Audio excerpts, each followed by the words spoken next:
a fun story about the smallest form, the dwarf form that Lord Vishnu took. That is Vamana Avatar. So we have an amazing set of things coming up in today's session. That's another level of complexity, because if he is not getting transformed into birth or death, how is he born as the younger brother of Indra in the form of a dwarf? What is happening here? Case that is coming up in the form of Srimad Bhagavadam. It's a culmination of whatever avatars Vishnu has taken. Why Vishnu came about, where, how, for whom, what did he do? Everything. Bali Maharaja or Bali Mahabali is also the name used to refer to him.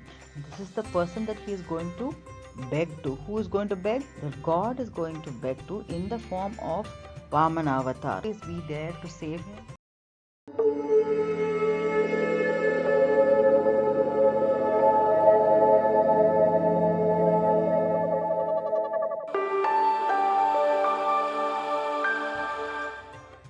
Om Namah Shivaya, Om Namo Narayanaya, Jai Shri Ram. Welcome back to the Glaze Studios oil painting vlog number 17 of Sri Vishnu Sahasranamavali. This is the painting that is following the method of Calligram or Micrography, wherein 1000 names of Sri Vishnu are getting painted. While I am working on that, I am also researching and sharing the research work with you, whatever I am understanding with you on this weekly vlog. If you haven't checked out the previous vlog, please do so, because the names are completely interconnected throughout. We are going to cover names 151 through 160 in today's session, and we have a fun story about the smallest form, the dwarf form that Lord Vishnu took. That is Vamana Avatar. So we have an amazing set of things coming up in today's session. Without much ado, let's get started with the meanings first. 151st name is Om Upendraya Namaha. This means one who is born as the younger brother of Indra. Lord Indra is the, can we say, head, the lead of the celestial bodies, the Devas. And he is born, the god is born as the younger brother of Indra. Why? Let's see. 152nd name is Om Vamanaya Namaha. This means one who in the form of Vamana, Vamana means the dwarf, went begging to Bali. Bali is also called Mahabali. He went begging. So he is born as the younger brother of Indra in the dwarf form, and he went begging. What is going on? Let's see what is coming up in the next few names. 153rd name is Om Pramshave Namaha. This means one of great height. We just talked about the dwarf, and now he has great height. Let's move on. 154th name is Om Amoghaya Namaha. One whose acts do not go in vain. Okay, he's always planned and executed everything that he planned for. Let's see what is he up to this time. 155th name is Om Sukhaye Namaha. This means one who purifies those who adore and praise him. The 156th name is Om Urjitaya Namaha, one of infinite strength. This is a very interesting set of names. Where are we going to? Let's see. 157th name is Om Atindraya Namaha. This means one who is superior to Indra by his inherent attributes like omnipotence, omniscience, etc. So he is born as a younger brother. He has a dwarf form. Born as a younger brother to Indra. In the dwarf form, he is going to beg to someone, but has great height, and whatever he plans, it doesn't go in vain. He is always successful. He is purifying those who adore him. He has infinite strength, and now he says even though he is the younger brother of Indra, he is superior. What a contradiction. Let's move on to the 158th name, Om Sangrahaya Namaha.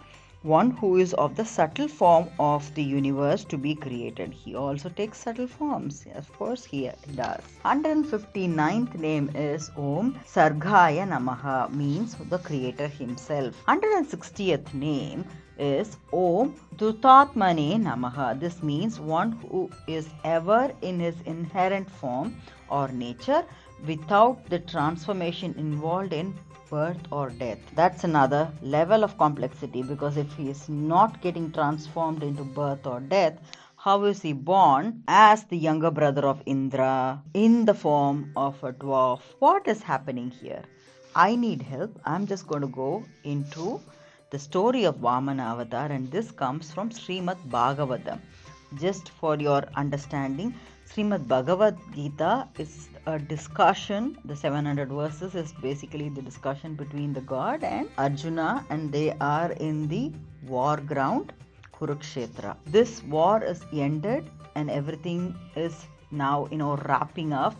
There is a a package that is coming up in the form of Srimad Bhagavatam. It's a culmination of whatever avatars Vishnu has taken, and this is told after the whole war of Mahabharata has happened. So Bhagavatam is basically all these set of interesting storylines. Why Vishnu came about, where, how, for whom, what did he do, everything. But before we get started with this, let me just remind you, it will be very helpful if you can check out our vlog number 4, NARASIMHA Avatar, and vlog number 9, Hayagriva Avatar as well, because they're all interconnected. There will be more and more interconnections, so please do check out our previous videos. The 4th vlog covered a Narasimha avatar, a man lion form. He jumped out of a pillar to save somebody. Who was that? That was a Bhakta, a small little boy called Prahalada. This boy is now grown up and he has son. He also has a grandson, and this grandson is called Bali. Bali Maharaja or Bali Mahabali is also the name used to refer to him. This is the person that he is going to beg to. Who is going to beg? The god is going to beg to in the form of Vamana Avatar. What is going on? Let's check out. So this is the plot of what happens, and this is also connecting us to the reality. In some clans, not necessarily with a clan or a birth, we can refer to as good people or bad people. Everything occurs as a part of us. How we want to behave, how we want to react or respond to certain things. Though Bhakta Prahlada was born in a demon family, he was of a pure nature, soul, that his calling out made the god Vishnu to take the form of Narasimha and come and save him. He also made a promise at that point that he will always be there to save him. Doesn't matter what time it is, what date it is, and not just him, also his whole clan.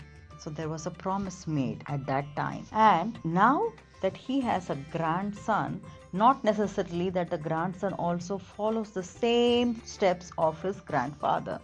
He is good, but he is also having some egoistic challenges.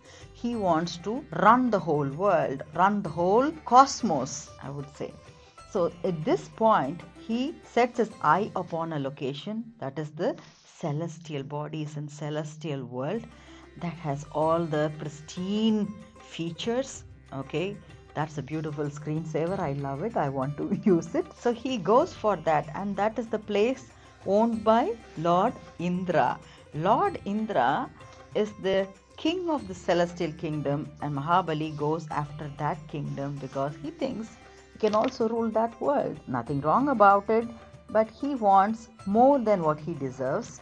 And in the pursuit, there is a war happening between Indra and Mahabali, where Mahabali gets killed. Mahabali gets killed already. However, with the power, the divine energy of Mahabali or the Prahlada family's guru, Shukracharya, he gets revived. He comes back alive.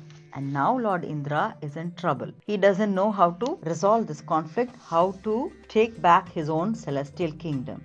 At this point, before we go in depth, I want to make a statement here on what exactly are we looking at. There are 4 important points that we are going to learn out of this story. One is Lord Vishnu respects the power of all the gurus. The second is he never breaks a promise. Number 3 is he tries to exercise flexibility whenever possible. He's so flexible. Number 4 is that he tries to resolve conflicts as amicably as possible. So that's what we are going to look at. With that, let's continue this storyline. So the situation right now is that he is, Prahlada's grandson, Mahabali. He was dead, but he was revived by his guru. He's got full powers.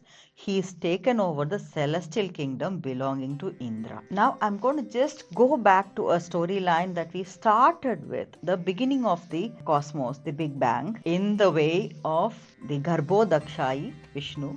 The painting itself, that's right here. We see that when Vishnu created the whole cosmos, he also made sure that the responsibility of creating all the celestial bodies, all the human elements, every world and all the universes was handed over to Brahmadeva. The responsibility also was handed over along with some standard operating procedures. What were they? The Vedas.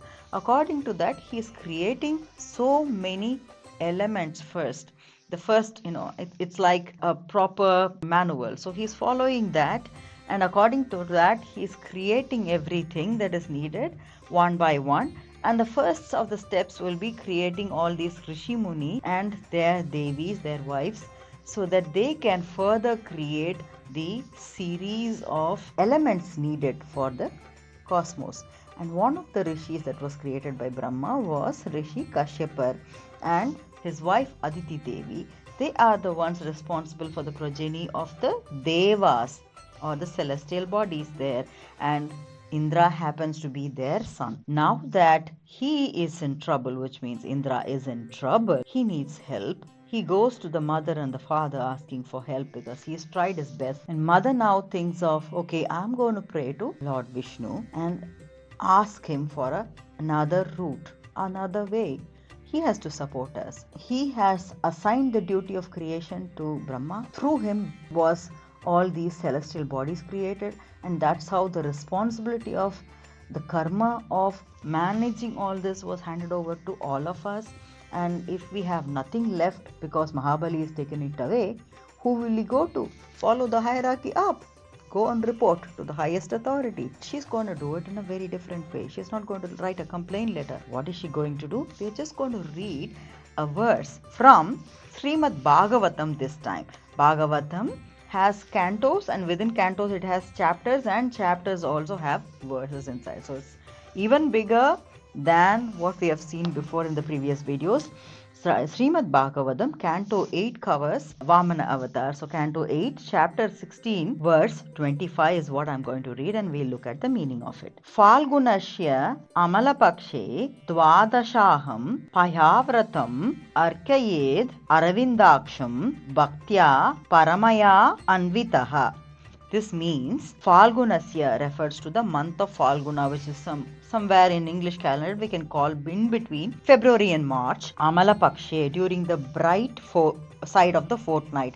So if you call the fortnight as the dull side, which is the moon is coming down or becoming Amavasya, and the brighter side is going to be the full moon, growing moon. Yeah, that's the time she decides to what she does. Dwadashaham, for 12 days, ending with the Dwadashi, ending that is after the one day after the Ekadeshi.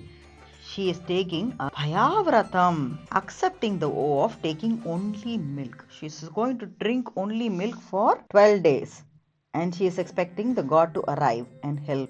Vishnu to arrive and help. Let's read on. Arkayed, one should worship Aravindaksham, the lotus-eyed Supreme Personality of God. Bhaktaya, with devotion. Paramaya, Anvitaha, unalloyed, surcharged. So the prayer that she is making is in the form of a penance for 12 days on the side of, the brighter side of the fortnight, and she chooses the 12 days to do the penance in the form of drinking only milk and having nothing else. But it's not like, I'm going to drink only milk and sit around and watch TV. No, she does it in a way that it's full devotion, doing all her daily karmas, daily duties, and with full, undistracted, complete meditation. She's doing that. When she does that, as a result of that, Vishnu arrives. And now he has to create a position for himself here. He decides to become the son of Aditi Devi and Kashyapa. So he takes the form of the dwarf Vamana and becomes the son, which means he ends up becoming the Upendra, which is the younger brother of Indra. Though he is Upendra, the younger brother, he is also the Atindra. What is that? Superior personality, because he has to use his power to do something. What is he going to do? In the last avatar we just talked about, NARASIMHA avatar, he ended up, smashing this pillar, coming out of the pillar in a moment, killing the demon and such. That was a splendid action. In 48 minutes everything was gone. But he is not doing that here. He's taking small steps. He is also taking the step of becoming the son of a dwarf form, a tiniest form that is even, looked down upon deliberately, and goes Mahabali now in the form of this dwarf and asks for Viksha, begs. What is he asking for? That's something interesting. Even before he asks, Mahabali is already feeling the pity that he is a small little dwarf trying to ask something, and he is impressed with him and thinks, okay, I can give him whatever you want, I can give. You can ask anything. And at this stage, Shukracharya, remember the powerful guru that revived Mahabali's life when everything went wrong for him, steps in and says, just be careful. This dwarf, though he looks tiny, looks a little suspicious to me. Maybe he is a powerful person. Maybe he is Sri Vishnu. I do not know. But let's not take a risk. Let's not agree on giving him away so many things without even, figuring out who he is. Proceed with caution. That's what is the advice coming from the guru. But he doesn't listen to the guru. His ego is still at the peak because he's just, ruled or showed how powerful he is to Lord Indra, pulled up the whole celestial kingdom under his wings. So he is in that, ecstatic feeling. So he's thinking, what is this little dwarf boy going to ask? And yeah, I can definitely provide, doesn't matter. Don't make a big thing out of a small issue. And he doesn't want to listen to his own guru this time. Oh, and at this point, Vamana avatar, the small Dra, is begging continuously. He is asking. So Mahabali is asking, what do you want? What do you really want? I am ready to give you so many things, but you are still asking, what exactly do you want? And he says, my lord, I need only 3 feet land. 3 feet land? Only that? Yeah. 3 feet. Whose feet? My tiny feet. Okay, that's nothing, 3 feet, and especially a dwarf's feet. You can try, I will reach you like that. So it's not that big. So he says, yeah, do that and I will give you. If that is exactly what you want, let's go for it, no problem. But this is exactly when he shows who? Vishnu shows his real height, the great height. After the agreement is signed in a way between Mahabali and the small Vamana, the Vamana now takes the great height. Pramshave Namaha, one of great height. He now transforms into a huge, large entity, puts 1 foot on the celestial body, 1 foot in the sky, and asks, where do I put my 3rd foot? And this is exactly when Mahabali, not necessarily a demon, maybe from the demon clan, but also from the clan of Prahlada, has good attributes as well. Now he realizes the ego has to be crushed.